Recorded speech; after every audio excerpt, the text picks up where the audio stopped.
Halo, Assalamualaikum warahmatullahi wabarakatuh. Nah, sebelumnya saya ingin mengucapkan selamat berpuasa tahun 2020 ini bertepatan dengan 1441 Hijriah. Semoga puasa pada tahun ini Anda diberikan kekuatan dan diberikan kelancaran sehingga nantinya Anda akan sampai di hari kemenangan.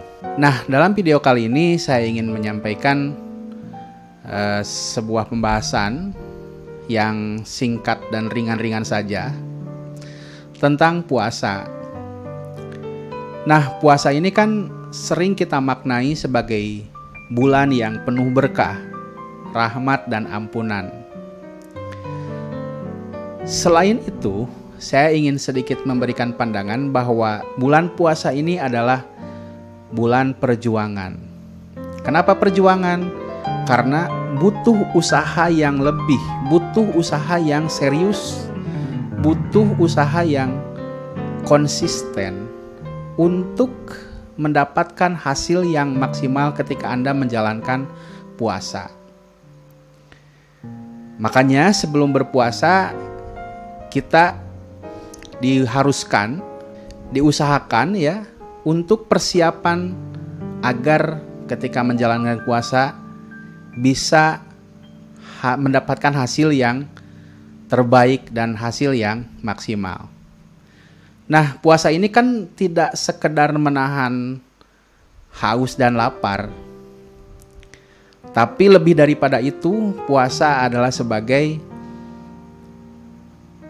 ketaatan kita terhadap perintah-perintah Allah Subhanahu wa taala.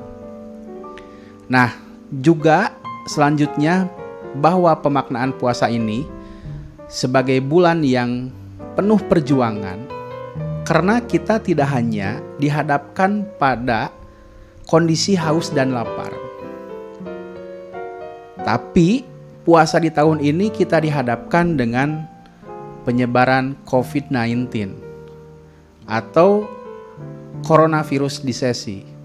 Nah, kalau kita bisa lebih memahami dan memaknai puasa ini sebagai perjuangan melawan penyebaran COVID-19 ini, itu tidak hanya berdampak untuk pribadi, tapi juga berdampak untuk masyarakat luas, masyarakat Indonesia, bahkan masyarakat dunia. Apabila kita bisa memanfaatkan momentum puasa ini dengan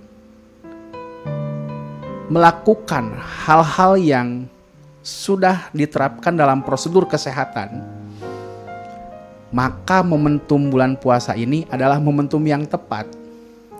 Karena apa? Karena sebenarnya penyebaran COVID ini kita diharuskan untuk mengisolasi diri.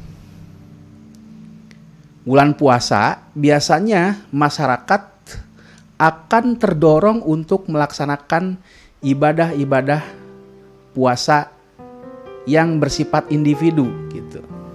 Kayak semacam tadarusan atau sholat sunat ya, sholat sunat malam, sunat taraweh. Nah, itu kan bisa kita lakukan di rumah karena memang amalan-amalan itu adalah amalan individu, apalagi amalan yang paling utamanya yaitu puasa, itu amalan individu. Nah, gabungan antara puasa dan keharusan kita untuk mengisolasi diri di rumah saja, ini akan menjadi sebuah kombinasi yang cukup efektif.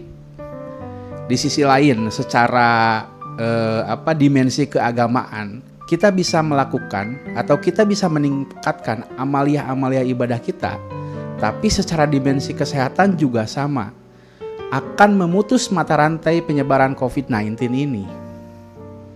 Itu yang pertama. Yang selanjutnya, bahwa bulan puasa sebagai bulan perjuangan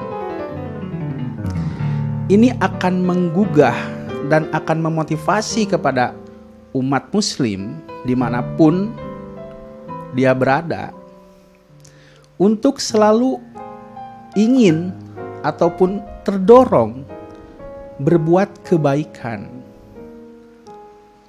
biasanya nih, maaf nih yang pelit-pelit, yang apa istilahnya, minim amal kebaikan seperti saya gitu ya. Ini biasanya di bulan puasa terdorong untuk melakukan atau menjalankan amal kebaikan. Puasa ini juga kita tahu bahwa bulan ini adalah bulan di mana pahala dilipat gandakan. Maka ketika kita sedekah, ketika kita infak untuk orang-orang yang terkena atau terdampak ya, ataupun terpapar, kan dalam situasi ini ada dua korban ya, ada korban terdampak dan korban terpapar. Nah, kita bisa bantu mereka. Kita juga, dan saya ini juga sama, video ini ditujukan untuk pribadi dan untuk publik gitu ya. Nah, karena dorongan dari ibadah itu, saya kira dampaknya akan menjadi luas. Ketika Anda ingin menginfakkan harta Anda, ingin mensedekahkan penghasilan Anda, maka bisa kita salurkan kepada orang-orang yang memang membutuhkan. Dalam konteks penyebaran COVID ini kan tadi ada dua, saya bilang, terdampak dan terpapar. Ya, memang terpapar juga sebenarnya ada prosedur khusus ya ketika kita akan memberikan. Ya, artinya ada prosedur kesehatan kalau yang terpapar. Kalau yang terdampak semacam pelaku UMKM, pedagang kaki lima, abang beca, abang ojol, abang taksi, dan berbagai macam profesi-profesi yang mengandalkan penghasilan setiap harinya, itu yang menjadi terdampak. Apalagi nih, kemarin saya mendengar informasi di Serang, Banten, ada ibu dan anak yang kelaparan sampai 2 hari tidak makan. Dan informasi yang selanjutnya saya dapatkan, ibu tersebut ya sampai meregang nyawa dan akhirnya meninggal. Saya informasi itu apakah memang karena dia tidak mendapatkan asupan makanan atau meninggalnya karena penyakit. Belum ada informasi yang bisa dipertanggungjawabkan. Kalau informasi yang saya terima banyak sekali gitu ya tentang kejadian itu. Nah, bagi saya itu adalah sebuah hal yang ironi. Di negara sekaya Indonesia ini masih ada orang yang kelaparan sampai-sampai dia meninggal atau sampai-sampai dia kehilangan nyawanya. Mungkin kalau saya bisa menyebut, kita semua ini kena dosanya gitu. Kita akan mempertanggungjawabkan kelalaian diri kita atas membiarkannya si ibu itu meninggal dunia karena kelaparan. Ini kita sudah menanggung, satu negara ini menanggung ya. Saya kira sekarang ini nggak perlu lah gitu ya ada orang meregang nyawa sampai kehilangan nyawanya hanya karena menahan lapar. Ini negara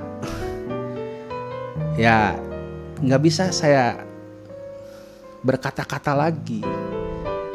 Di mana ini gitu kan? Negara tidak hadir di saat rakyatnya hanya membutuhkan sesuap nasi. Ya, Kang, kenapa nyalahin negara? Kenapa nggak nyalahin tetangga-tetangga sekitarnya? Nah, ini saya katakan tidak hanya satu pihak, tapi kita yang menyaksikan berita itu. Kita sebenarnya golongan apa sih gitu ya? Hingga rasa kemanusiaan kita hilang gitu. Apa karena kita memang tidak tahu atau tidak mau tahu? Negara ya memperlakukan masyarakatnya, memperlakukan rakyatnya ketika akan dihukum mati gitu ya. Negara harus berusaha untuk menyelamatkan nyawa itu walaupun satu nyawa. Ini karena kelaparan gitu ya. Bahkan kita sampai tidak mengetahui hal tersebut. Mungkin saya katakan saya dan kita gitu ya, termasuk ke dalam orang-orang yang zalim gitu. Mungkin ya. Dan kita mohon ampun atas kejadian yang seperti ini, dan mudah-mudahan ya kombinasi antara momentum puasa 1441 Hijriah juga momentum penyebaran COVID-19 ini bisa mendorong kita untuk lebih peduli sesama, untuk membantu sesama, untuk meningkatkan gotong royong. Kan kita itu punya nilai luhur yang sudah ditanamkan sejak zaman dulu, sejak zaman leluhur kita. Apa itu? Yaitu gotong royong. Gotong royong dan tolong menolong. Nah, maka dari itu saya kira momentum ini adalah momentum yang tepat untuk bermuhasabah, untuk merenungi perilaku-perilaku kita yang zalim mungkin ya. Agar ketika setelah melewati momentum bulan puasa ini, bulan yang penuh perjuangan, kita akan memasuki pada bulan yang penuh kemenangan. Bulan kemenangan yaitu Idul Fitri 1441 Hijriah. Nah, tentu ketika kita tadi melaksanakan prosedur-prosedur kesehatan untuk mencegah penyebaran COVID-19 ini, berikut juga kita laksanakan di bulan yang penuh perjuangan, maka setelah sebulan penuh kita melaksanakan puasa, kita akan mendapatkan kemenangan. Selain kemenangan beribadah dalam berpuasa, juga kemenangan kita melawan pandemi COVID-19. Jadi, sepaket nih, yang kita akan dapatkan adalah pahala yang melimpah, kebaikan yang melimpah, dan mudah-mudahan di bulan depan, Hari Raya Idul Fitri, kita sudah terbebas dari COVID-19 atau COVID-19. Mudah-mudahan ya, amin. Oke teman-teman, itulah yang bisa saya sampaikan dalam podcast di malam bulan Ramadan ini, malam yang ketiga gitu ya. Mudah-mudahan Anda dan saya bisa menjalankan apa-apa yang menjadi kebaikan, apa-apa yang menjadi nilai-nilai untuk memotivasi kita senantiasa melakukan perbuatan yang baik. Terima kasih dan sampai jumpa.